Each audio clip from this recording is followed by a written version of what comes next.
Boa noite, irmãos, graça e paz, alegria poder estar aqui com os irmãos novamente. Já quero pedir que os irmãos deixem as suas Bíblias abertas na segunda carta de Paulo aos Coríntios, capítulo 3. Nós vamos ler o capítulo todo, não agora, mas no decorrer da mensagem nós vamos ler o capítulo todo. O tema é o véu no coração. Nós vamos falar sobre este assunto hoje. Então, para nós termos uma compreensão, um pano de fundo, um contexto, Paulo fundou a igreja de Corinto na sua segunda viagem missionária. Se você quiser ver isso, está em Atos capítulo 18. E ele ficou ali 1 ano e 6 meses pregando o evangelho. Então, nós temos aqui, para nós, na realidade são 4 cartas, mas nós temos 2 cartas escritas de Paulo aos Coríntios. E a primeira carta ele escreve justamente para resolver alguns problemas algumas questões importantes de condutas dos irmãos e algumas questões da fé cristã. Na primeira carta ele escreve para isso. Se você ler lá, tinha alguns problemas na igreja, muitos problemas na igreja. Tinha facções, tinha divisões, tinha contendas, tinha adultério, tinha uma série de situações que precisavam ser resolvidas. E Paulo escreve a primeira carta a eles para resolver estes problemas. Nessa segunda carta, o objetivo principal dela era vindicar, era requerer o seu apostolado, a sua autoridade apostólica. E por que ele fala isso? Porque a igreja de Corinto ela estava sendo invadida por falsos profetas, por pessoas que se diziam pregadores do evangelho e até pregavam, tinha a sua pregação, mas esses falsos profetas eles estavam procurando diminuir ou até mesmo eliminar a autoridade apostólica de Paulo. E o que eles usavam para isso? Qual que era o argumento que eles usavam para diminuir essa autoridade apostólica de Paulo? Eles diziam o seguinte: mas Paulo não andou fisicamente com os apóstolos, então ele não é um apóstolo, então ele não tem uma autoridade apostólica. E outras coisas, eles diziam ele é um mercenário, porque ele funda igrejas para depender financeiramente delas, o que nunca aconteceu, que era uma mentira. Outra coisa, eles diziam que ele era um traidor da lei, porque antes disso ele era um fariseu e ele seguia a lei à risca. Agora ele é um cristão e ele prega contra a lei, não contra a lei, mas contra a eficácia da lei para a salvação. E as pessoas diziam, ele é um traidor da lei, então ele tem que tomar cuidado. E parece que os irmãos da igreja, ou o povo da igreja, já estava começando a receber essa mensagem, esses argumentos como verdadeiro.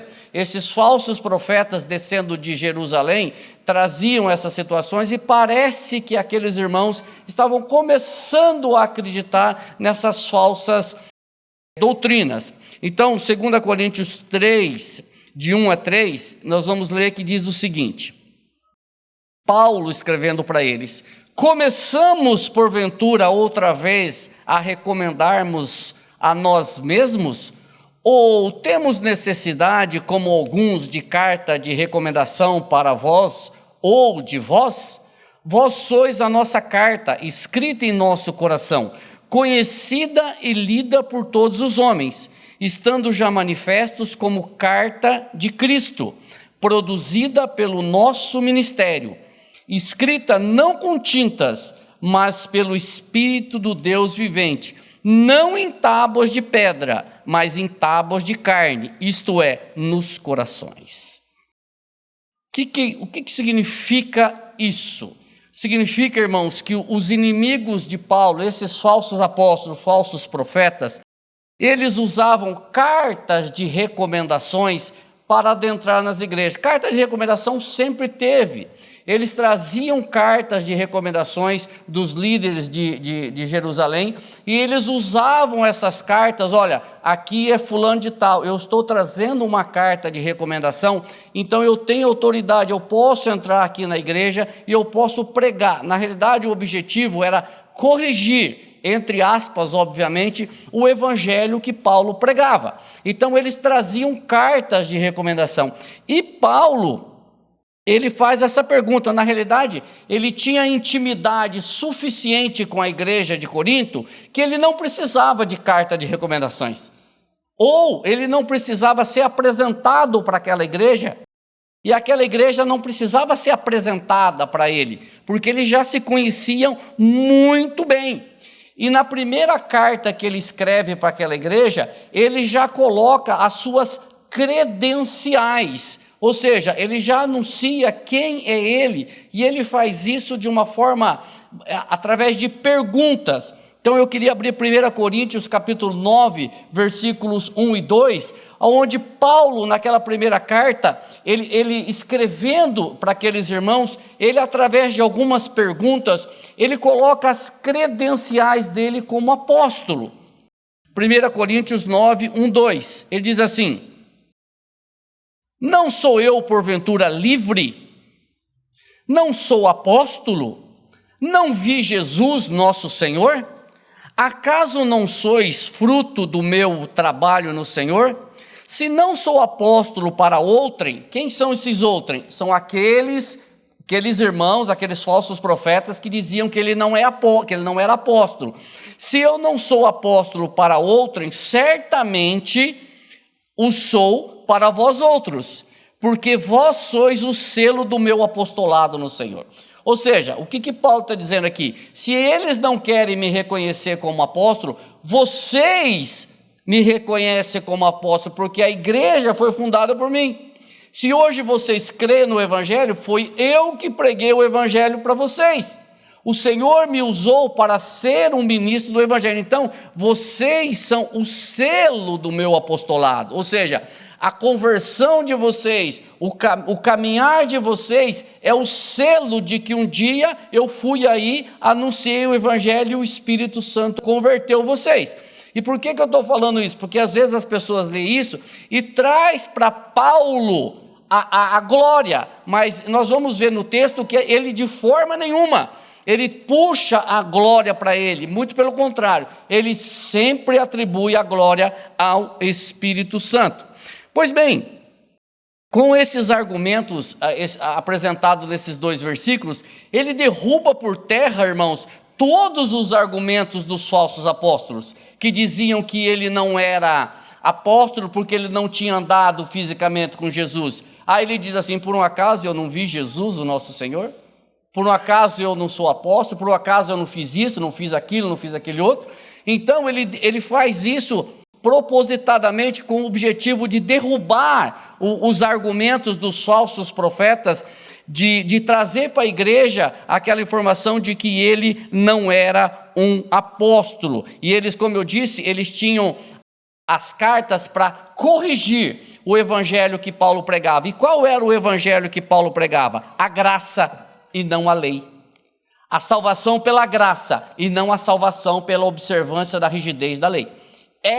Esse era o grande problema. Os caras diziam assim: não, mas a salvação é pela graça, mas você precisa circuncidar, você precisa não comer carne disso, você precisa guardar o sábado, você precisa fazer isso, aquilo, aquele outro. Então era um complemento à mensagem que Paulo pregava. Ele dizia: não, a salvação é totalmente pela graça. Esse era o grande embate, a grande dificuldade que acontecia lá. E Paulo pergunta para a igreja se ele precisava também dessa carta de recomendação. Eu preciso ser apresentado para vocês? Eu preciso levar até vocês uma carta de recomendação? Na realidade, isso é uma pergunta irônica que ele faz, uma pergunta retórica que ele faz, porque ele sabia que não precisava nada disso. Porque ele diz assim: vocês são a minha carta de recomendação.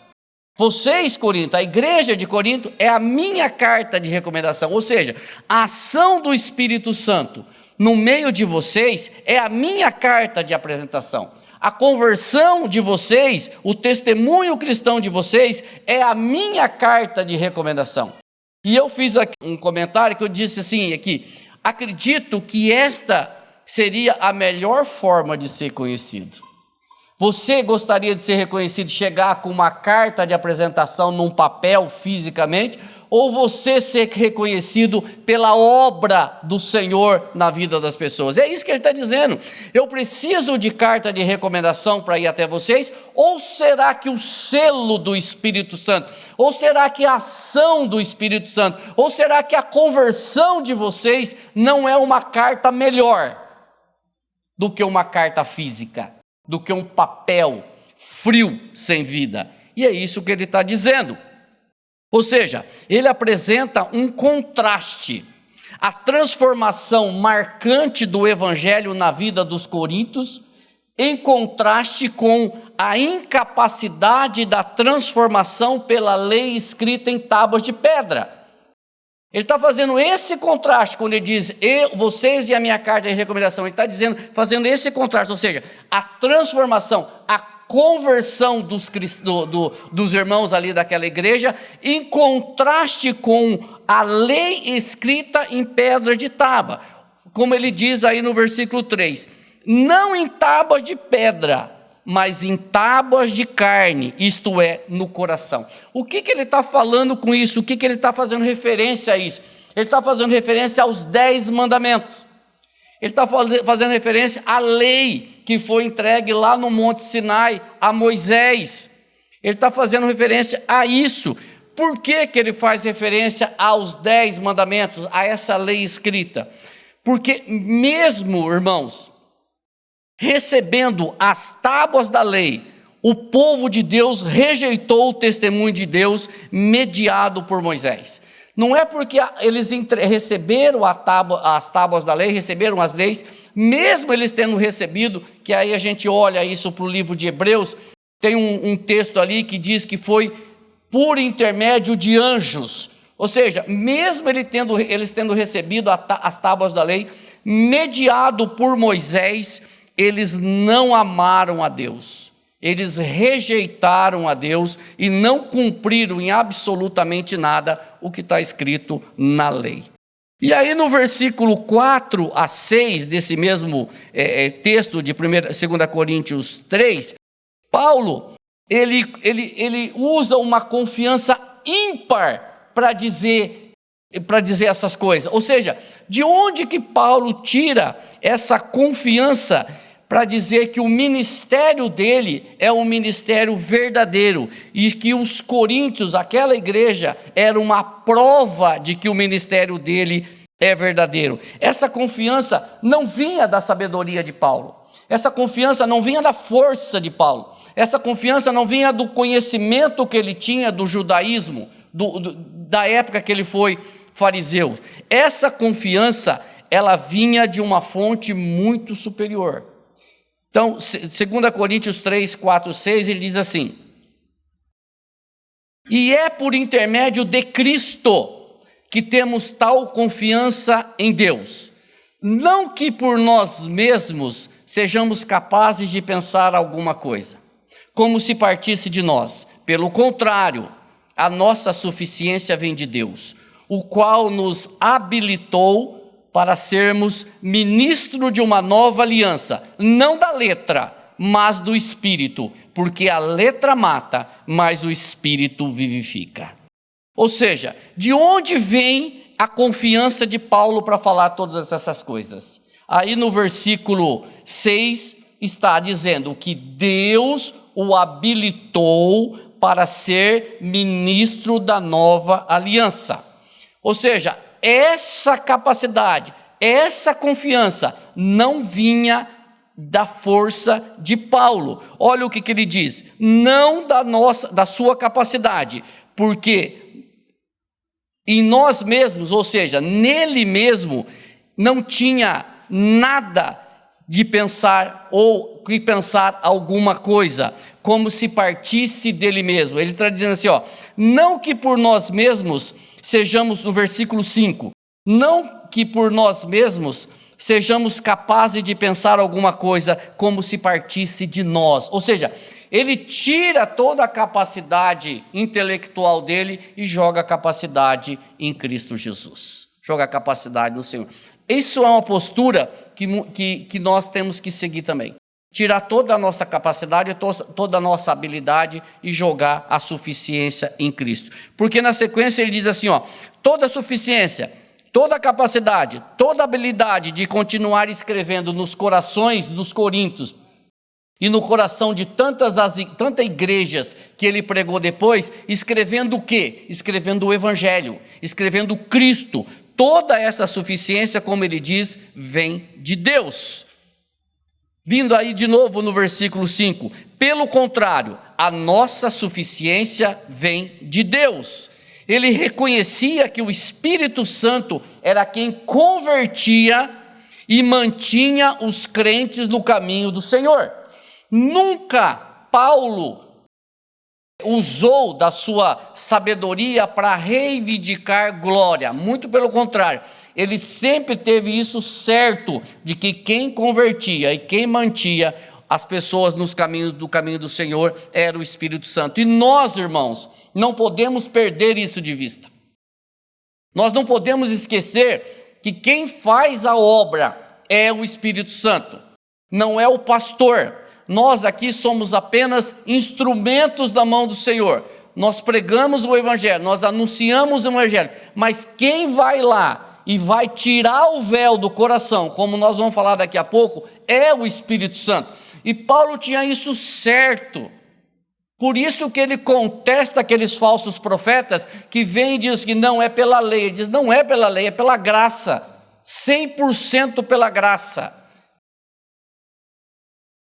Ainda no versículo 6, tem um versículo, esse versículo 6 eu tenho certeza que muitos de vocês já ouviram ele de forma bastante equivocada, que é o seguinte: o qual nos habilitou para sermos ministros de uma nova aliança, não da letra, mas do Espírito, porque a letra mata, mas o Espírito vivifica.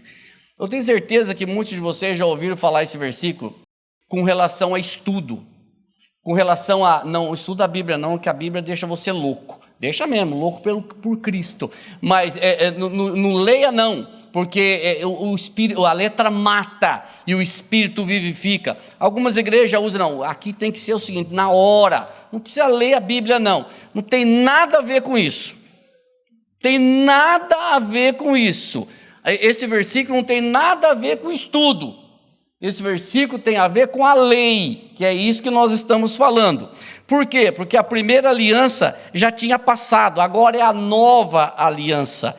Irmãos, o cristianismo sempre teve os seus inimigos, sempre teve os seus oponentes, e muitos desprezam a doutrina e valorizam somente a prática. Não estou falando que a prática não tem que ter, mas muitos desprezam, e esse é o ponto que eu quero dizer aqui, que em cima desse versículo acontece tanta coisa, tanta ignorância, porque a letra mata, mas o Espírito vivifica. Ou seja, o que significa esse versículo? A letra mata e o Espírito vivifica.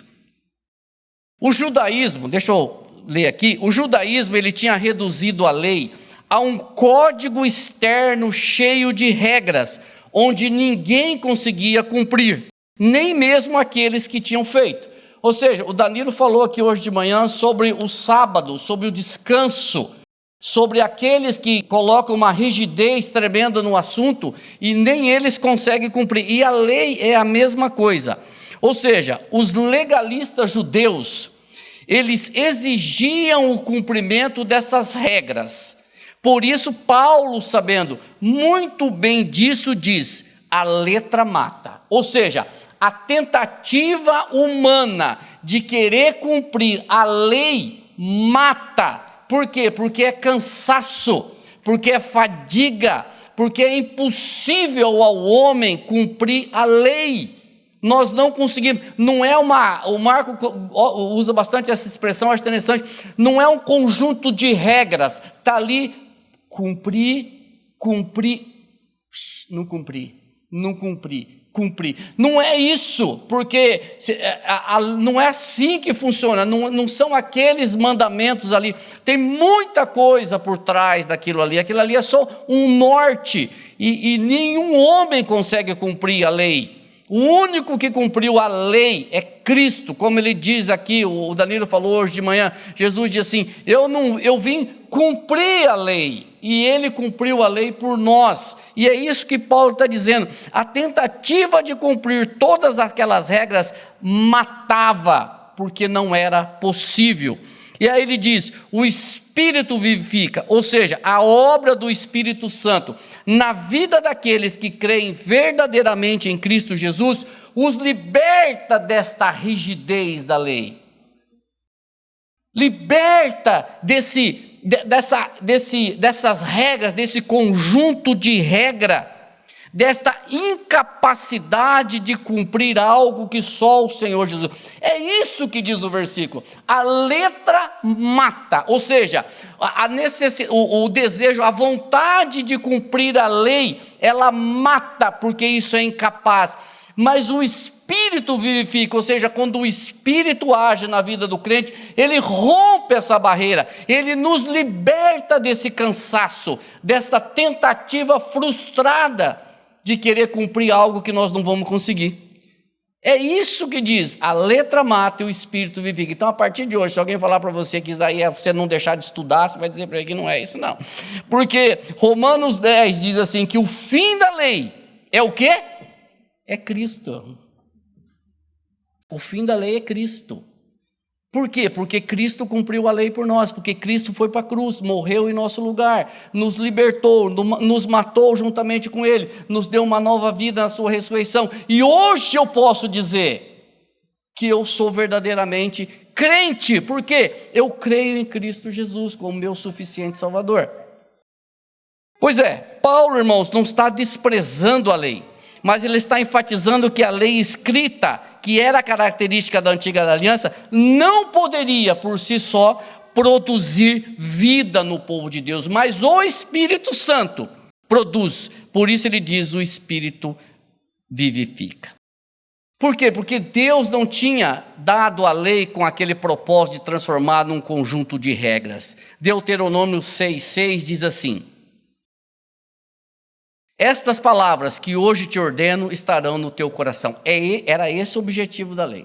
É estar no coração e não transformar num conjunto de regras impossível de ser cumprida. Ok, dando sequência aqui, irmãos, 2 Coríntios 3, 7 a 9, diz assim, agora ele entra numa comparação novamente entre o ministério da morte e o ministério do Espírito. E se o ministério da morte, gravado com letras em pedras, se revestiu de glória, a ponto de os filhos de Israel não poderem fitar a face de Moisés, por causa da glória do seu rosto, ainda que desvanecente, como não será de maior glória o ministério do Espírito? Porque se o ministério da condenação foi glória, em muito maior proporção será glorioso o ministério da justiça. Entenderam? Interessante, né?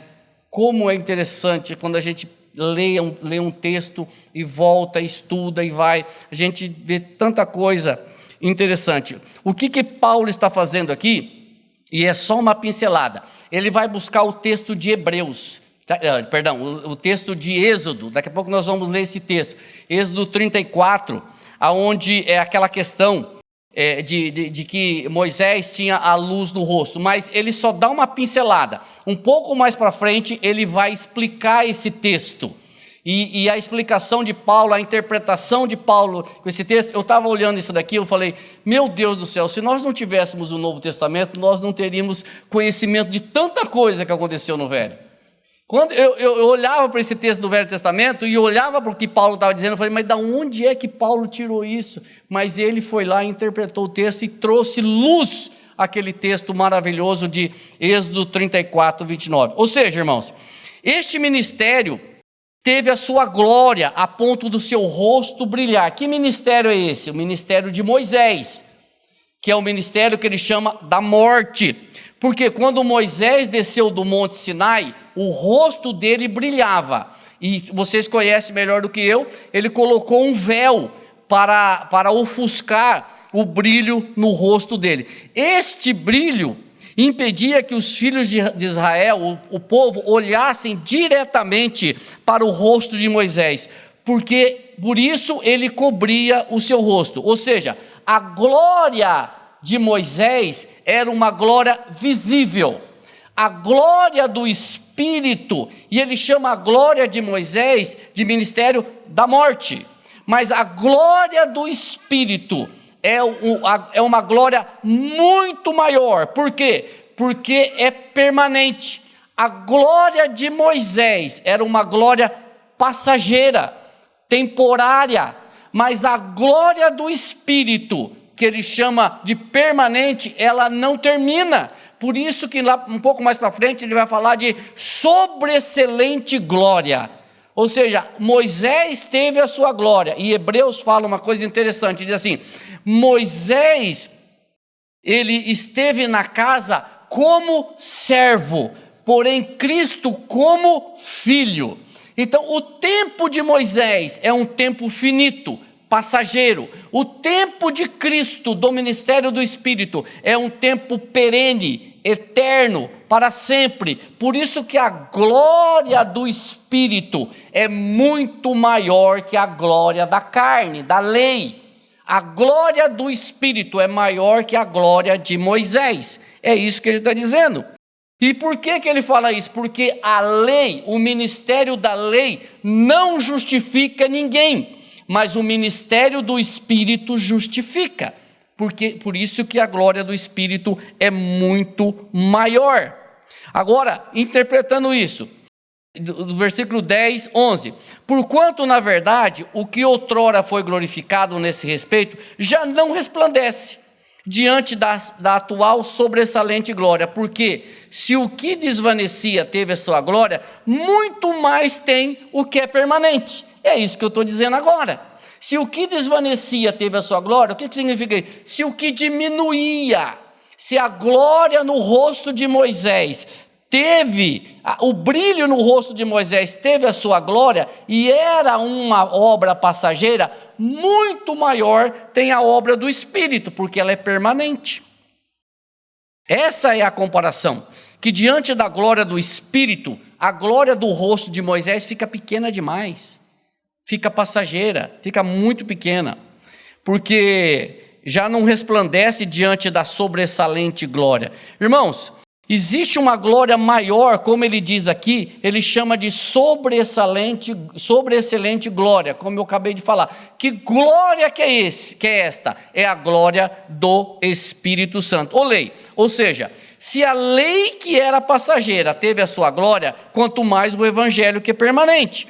O brilho do evangelho é muito maior que o brilho da lei. E agora vem 12, 13, que é a explicação do brilho, que é fantástico, que diz assim, tendo, pois, tal esperança, servimos-nos de muita ousadia no falar, e não somos como Moisés, que punha o véu sobre a face, para que os filhos de Israel não atentassem na terminação do que desvanecia.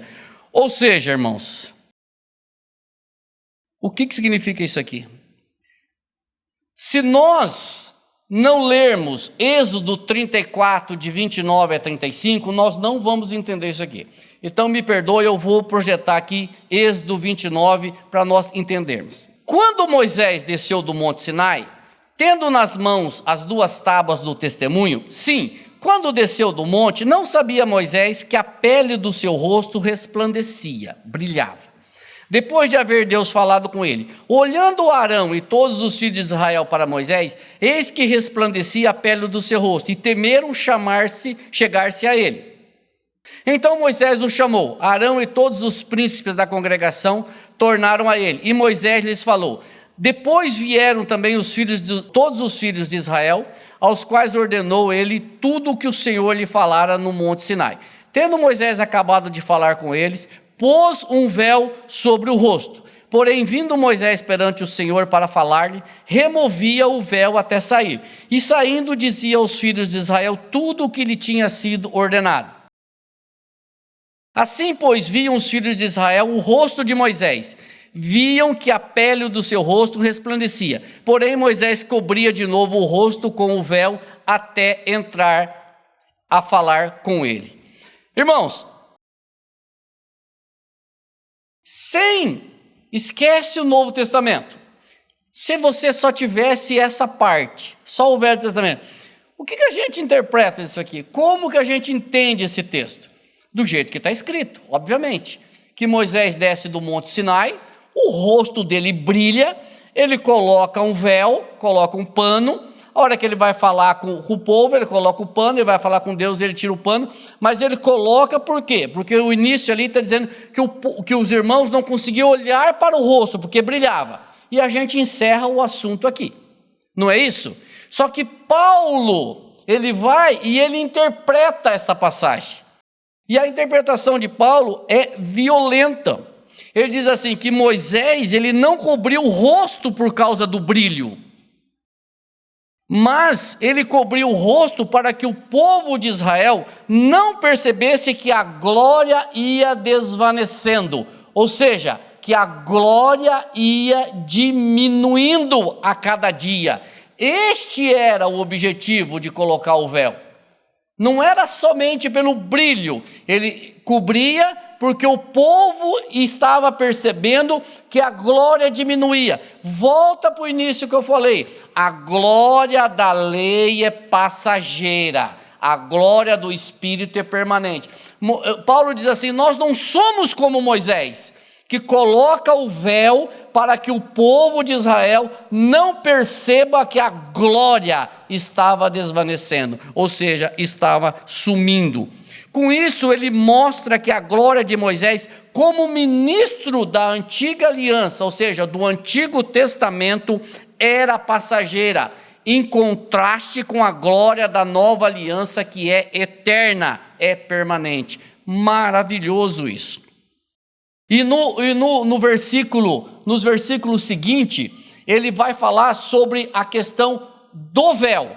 Mas essa questão da glória sobre o rosto, ela é fabulosa, porque eu particularmente, sempre li esse texto e sempre imaginei que Moisés colocava o véu só para cobrir, porque o brilho era muito forte. Mas aí Paulo diz, não é esse o objetivo. O objetivo é que o povo não perceba que a glória estava diminuindo. Era esse o objetivo. E aí, ele continua no versículo 14 e 15, ele afirma que o povo, e aí é o cerne da minha mensagem de hoje, que o povo, até hoje, ele mantém o véu. Só que agora, o véu não está mais no rosto de Moisés. O véu está no coração do povo.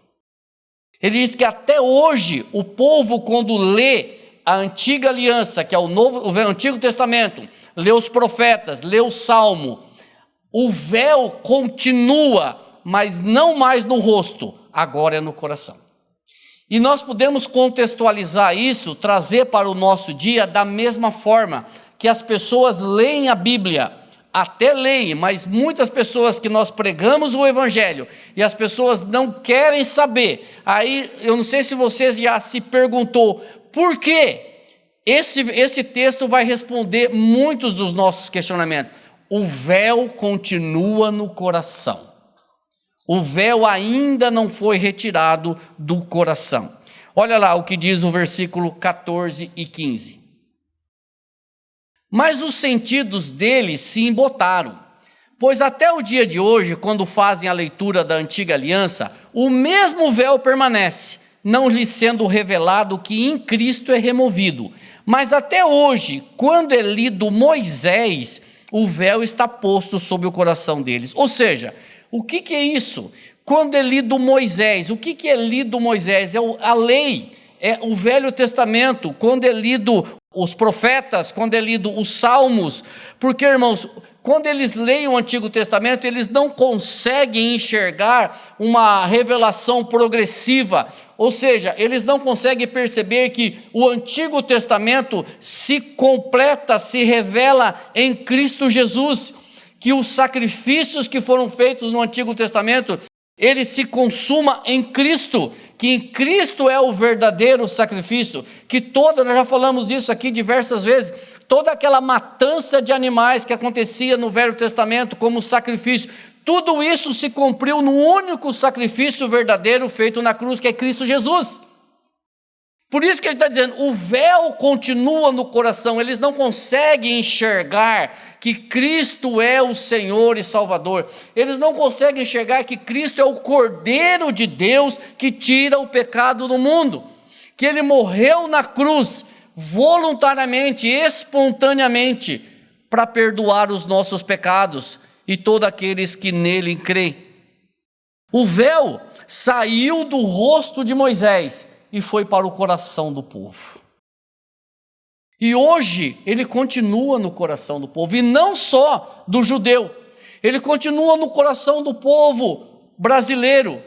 E eu ouso a falar que às vezes ele está no coração de pessoas dentro da igreja, que não conseguem enxergar a revelação de Cristo Jesus. Dentro da igreja, mas principalmente fora dela. Ou seja, quando este véu é retirado, as pessoas enxergam, as pessoas creem. E é interessante que isso acontece de uma forma tão espontânea que um tempo atrás eu não tinha interesse nenhum pelo Evangelho, pela Bíblia, nada que era coisa de crente. E de repente o negócio começa a se interessar. O negócio começa a ficar interessante, esse livro que era coisa ridicularizada, começa a ser um livro importante, eu começo a querer ler, eu começo a querer aprender, eu começo a falar, rapaz, mas o que está acontecendo comigo? Porque o véu foi arrancado do coração. E aqui eu quero já fazer uma aplicação, antes que eu me esqueça dela. Se você crê em Cristo Jesus hoje, se você está aqui e você diz assim, eu creio no Evangelho, eu sou filho de Deus, eu creio em Cristo, saiba você que o véu foi arrancado do seu coração. Porque você tinha um véu grosso no seu coração, no seu entendimento, que você também não queria. E mais que isso, você não consegue puxar esse véu por você próprio.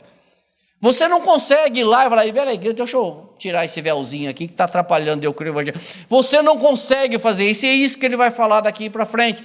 Esse véu, o retirar, o arrancar deste véu é obra do Espírito Santo.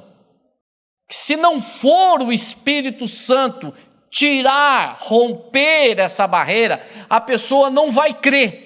E por isso que eu digo para você que isso aqui não resolve, mas traz luz a muita coisa de que nós pensamos. Às vezes você prega, você está pregando para o seu familiar, você está pregando para o seu amigo, você está pregando para o seu filho, para o seu pai, para a sua mãe, você está pregando para o seu vizinho, para o seu colega de trabalho, mas parece que você está falando com um poste. Não é verdade? Parece que você está falando com um poste. Mas não é possível, velho. Eu falo e esse cabeçudo não consegue enxergar. O véu está no coração dele. E se o Espírito Santo não arrancar esse véu, ele não entende. Aí você vai dizer assim para mim, então chega, não vou pregar mais. Não, absolutamente não, porque não é você. Não é você que vai fazer, não sou eu. Então qual que é o nosso trabalho? É continuar pregando, é continuar anunciando, é continuar esclarecendo, é continuar falando. Porque o dia que o Espírito Santo arrancar aquele véu, parece que vem, puxa, rapaz, eu já ouvi isso, alguém falou isso. Rapaz, que coisa interessante, porque o pastor falou isso uma vez. Parece que vem assim, ó. Mas irmãos, isso não é no meu tempo, nem no seu tempo. É obra do Espírito Santo na vida das pessoas. Aí 2 Coríntios 3,16, ele vai dizer o seguinte: quando, porém, algum deles se converte ao Senhor, o véu lhe é retirado. Simples assim. Irmãos, este versículo, como eu disse, ele responde muitas das nossas perguntas. E quando o Espírito Santo arranca o véu da ignorância do coração, a pessoa crê no Senhor, a pessoa começa a entender, e nós chamamos isso de quê? De conversão ou de novo nascimento. E esse é um ato, esse ato, como eu disse, não é possível acontecer por conta própria. O homem não consegue arrancar o véu, ele não consegue por si só arrancar o véu. Esse véu, ele precisa ser retirado por alguém, e quem faz isso é o Espírito Santo. Muito bem, no versículo 17 você também já ouviu falar isso. Tenho certeza que esse versículo 17 aqui, muita gente já usou para fazer umas barbaridades. Ora, o Senhor é Espírito, e onde há o Espírito do Senhor é liberdade. É ou não é? Muita gente já usou esse versículo para fazer uma barueira, porque onde há o Espírito, aí há liberdade. Então, em cima dessa liberdade, eu posso fazer o que eu quiser. Não é nada disso que o versículo está falando. O versículo está falando da lei de novo. Aonde há o Espírito, há liberdade. De que liberdade o apóstolo está falando, irmãos? Da liberdade da morte, da liberdade do pecado e da liberdade da obediência da lei por meio dos próprios poderes humanos. É isso que ele está dizendo, aonde há o Espírito, ou seja, na pessoa que o Espírito Santo já atua, naquele coração convertido pelo Espírito Santo, há liberdade da rigidez desta lei, há liberdade da tentativa de obedecer essa lei pelas próprias forças humanas, o que isso não vai acontecer nunca, porque as nossas forças são limitadas, são ínfimas perto para nós conseguirmos cumprir a lei. Nós jamais vamos conseguir cumprir a lei. Ou seja, o Espírito Santo nos libertou do poder da lei e nos mostrou o caminho da liberdade.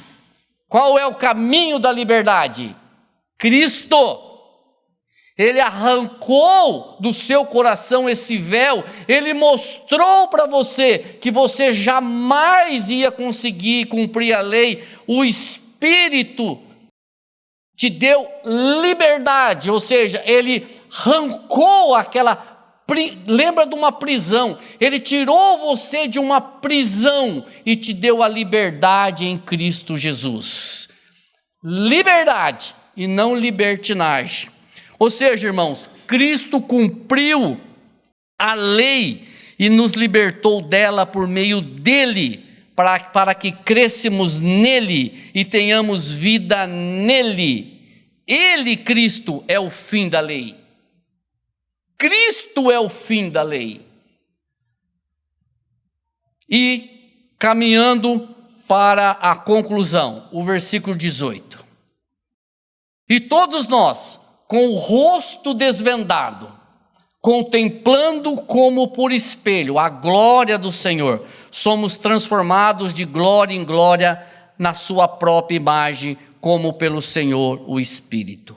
Irmãos, antes disso, voltando aqui, o versículo 16, eu quero falar só uma coisa. Quando, porém, alguns deles se convertem ao Senhor, o véu lhe é retirado. De quem que Paulo está falando aqui? Ele está falando dele mesmo. Ele é o exemplo disso. A Bíblia diz que ele era fariseu. Ele disse que ele era fariseu e ele se avantajava dos da idade dele. Ele era um observador religioso da lei. Ou seja, mas ele estava com o véu no coração. Por quê? O objetivo dele principal era matar os cristãos, porque ele achava que matando os cristãos ele estava fazendo a obra de Deus. Veja bem até que ponto que chega. Então Paulo era um fariseu que tinha um véu grosso no coração e achava que cumprindo a lei ele estava fazendo a vontade de Deus. Ele é o exemplo disso. Quando o véu é arrancado do coração dele, ele diz: puxa, não é assim, é Cristo. E aí ele passa a pregar o evangelho da graça de Deus. Por isso que os falsos apóstolos, os falsos profetas contendiam com ele, brigavam, iam nas igrejas, apresentavam cartas de recomendação e tudo mais para tentar menosprezar, diminuir ou eliminar a autoridade de Paulo e com isso também o evangelho que ele pregava. Muito bem, chegando no versículo 18, agora, pois é, irmãos, eu falei isso aqui e eu quero repetir. E agora todos nós, com o rosto desvendado, contemplando como por espelho a glória do Senhor. Irmãos, eu vou usar o Danilo de novo. Hoje o Danilo falou aqui de manhã que nós teremos um descanso eterno. Mas aí ele fez uma pergunta para nós: nós podemos já usufruir desse descanso?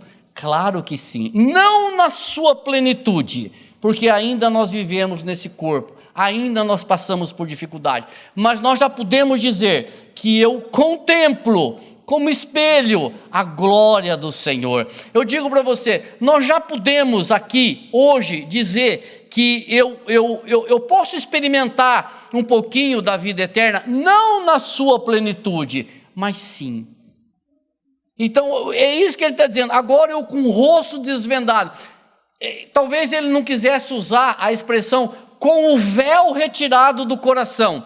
Eu contemplo como um espelho a glória do Senhor. E aí, irmão, eu digo para vocês, novamente, se você hoje está aqui compreendendo isso que eu estou falando, aí você pode dizer, não, mas todo mundo entende. Não entende.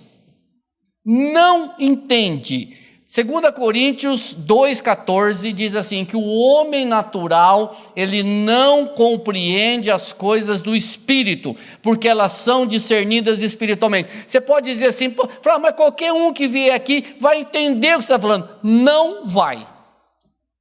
Por incrível, não vai. Porque o véu está no seu coração ainda. A pessoa só vai entender quando o véu for retirado do coração, porque ainda quem revela a palavra, quem traz a revelação, quem fala com você, quem fala comigo pela palavra é o Senhor, é o Espírito Santo. Então, se você não é crente, se você ainda não crê em Cristo Jesus como teu Senhor e Salvador, ore a Ele. Se você não está entendendo nada do que eu estou falando, se para você falar, rapaz, mas daí grego é a mesma coisa, peça ao Senhor que arranque o véu do seu coração. Diz, Senhor, eu quero entender o que esse cara está falando. Eu quero entender isso, Senhor. Isso para mim é loucura. Eu não consigo entender isso daí. Domingo após domingo, Senhor, eu venho aqui e saio do mesmo jeito. Senhor, se eu ler um livro de filosofia, não, nada contra, mas qualquer outro livro, eu entendo mais do que esse povo fala. Fala comigo, Senhor. Arranca essa barreira do meu coração. Porque só Ele pode fazer isso. Eu não posso. O que eu posso fazer? É fazer o que eu estou fazendo. Pregar a palavra, explanar a palavra, falar de Cristo Jesus, falar que Ele é o caminho, a verdade e a vida, que Ele é o fim da lei e que o Espírito Santo faz essa obra no seu coração, como fez no meu coração um dia. Porque da mesma forma que você não queria, eu também não queria. Da mesma forma que você ridicularizava, que você achava que isso é coisa de doido, eu também achava. Mas um dia o Senhor foi misericordioso comigo e arrancou o véu e eu comecei a entender. E eu tenho certeza que com você foi a mesma coisa. Amém? Essa é a aplicação que eu faço. Mais uma aplicação. Não deixem de falar do Evangelho para as pessoas. Mesmo que pareça que você está falando para um poste. Não deixe de falar. Prega o Evangelho. Anuncia Cristo. Fala da palavra. Fala desse amor. Fala dessa graça, fala desse livro, fala do amor de Cristo, fala do Evangelho para as pessoas, porque na hora do Senhor, quanta surpresa que nós já tivemos, né? Fala a verdade, você olha para uma pessoa e fala, não, mas aquilo ali é crente, então qualquer um pode ser. Não é verdade? Você olha para a pessoa, aquilo ali não pode, rapaz, ou aquele ali não é verdade? Só que você deveria olhar, falar isso daí olhando para o espelho, não é verdade? Aquele ali não, porque quando a gente olha para nós, fala, não é possível, o Senhor foi misericordioso comigo, se Ele foi comigo, Ele pode ser com qualquer um. Amém, irmãos? Deus abençoe.